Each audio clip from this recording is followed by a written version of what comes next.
అదేవిధంగా మనకి అర్జున్ రెడ్డి ఎలక్షన్ లో ఎమ్మెల్యే గారి కొడుకు అని తెలుసు. ఈ రోజు మీకు ఆయన డాక్టర్ అర్జున్ రెడ్డి వీరేంద్ర నాయక్ గారిని వేదిక రావాల్సి. అదేవిధంగా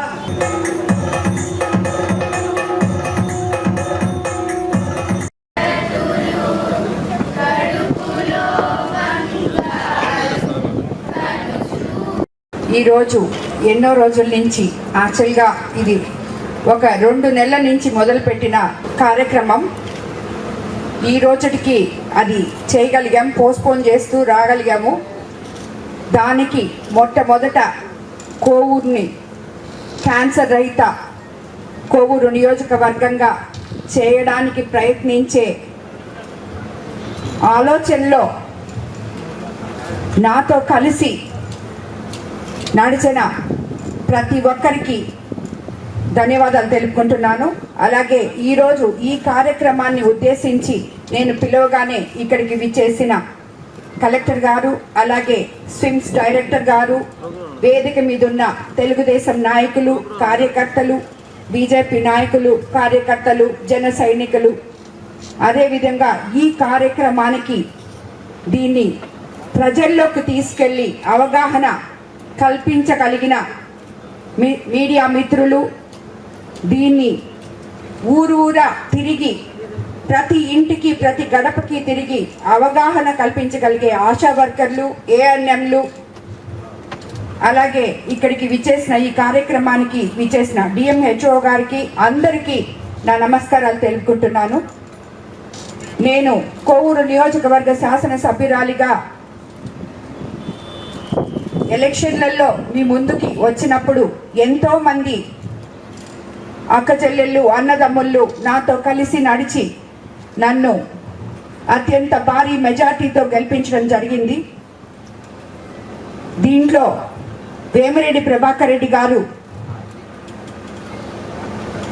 మీరందరూ ఆయన్ని కూడా అలాగే గెలిపించడం జరిగింది. కాబట్టి మేమిద్దరము ప్రతినిత్యము ఆయన 7 కాన్స్టిట్యున్సీస్ నుంచి ఆలోచిస్తుంటే కోవూరు కాన్స్టిట్యున్సీ నుంచి ప్రత్యేకంగా దాని గురించి ఆలోచించి ఈరోజు వాళ్ళకి ఏ రకంగా ఎన్ని రకాల్లో మనం చేస్తే ప్రజల రుణం తీర్చుకోగలము అని ఆలోచించి ఒక్కొక్కటిగా ముందుకు తీసుకొని వస్తూ ఉన్నాము. ప్రస్తుతానికి ఈ క్యాన్సర్ బస్ని ఇక్కడికి స్విమ్స్ వారితో మాట్లాడి తీసుకురావడం జరిగింది. లాస్ట్ వీక్ మేము ఆరోగ్య కార్యకర్తలతో, ఆశా వర్కర్లతో, ఏఎన్ఎంస్తో, డిఎంహెచ్ఓలతో అందరితో మీట్ అవ్వడం జరిగింది. వాళ్ళందరికీ దీని గురించి వివరించడం జరిగింది. ఎలాగా మనము విలేజెస్లోకి వెళ్ళి ప్రతి ఇంటికి వెళ్ళి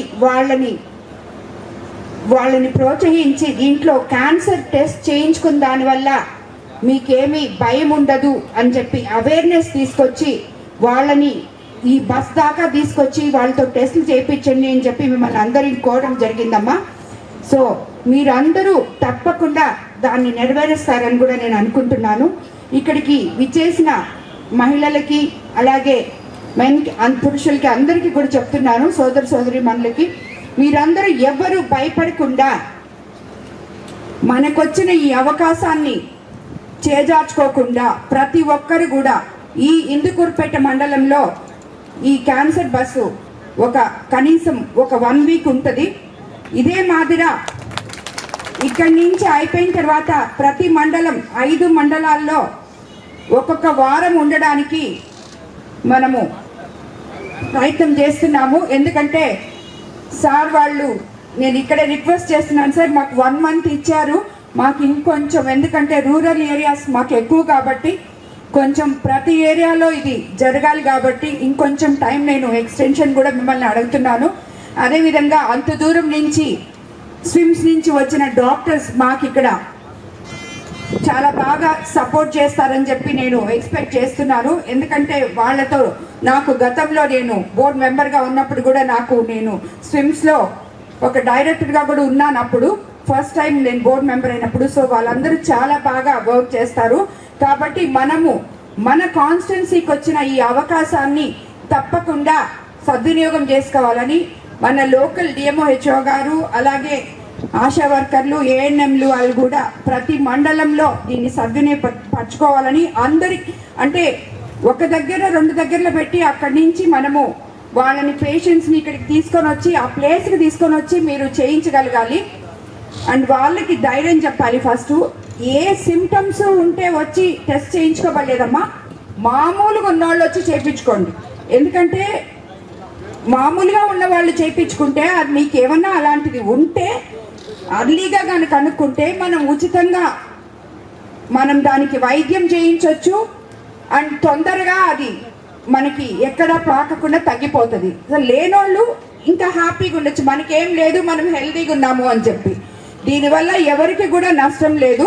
కాబట్టి మీరందరినీ నేను కోరుకునేది, ఇక్కడ వేమిరెడ్డి ప్రభాకర్ రెడ్డి గారి ఫౌండేషన్ తరఫున మేము ఏర్పాటు చేసిన ఈ కార్యక్రమంలో మీరందరూ పాల్గొని దాన్ని సక్సెస్ఫుల్గా అందరూ టెస్టులు చేయించుకోవాలని చెప్పి మిమ్మల్ని అందరినీ కోరుకుంటున్నాను. నేను ఇదే మాదిరిగా ఇక్కడున్న డాక్టర్స్ని కూడా మరీ కోరుకుంటున్నాను.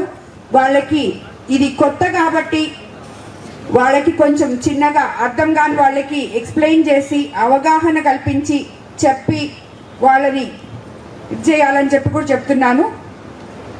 ఎందుకు చెప్తున్నానంటే ఇప్పుడు మీకు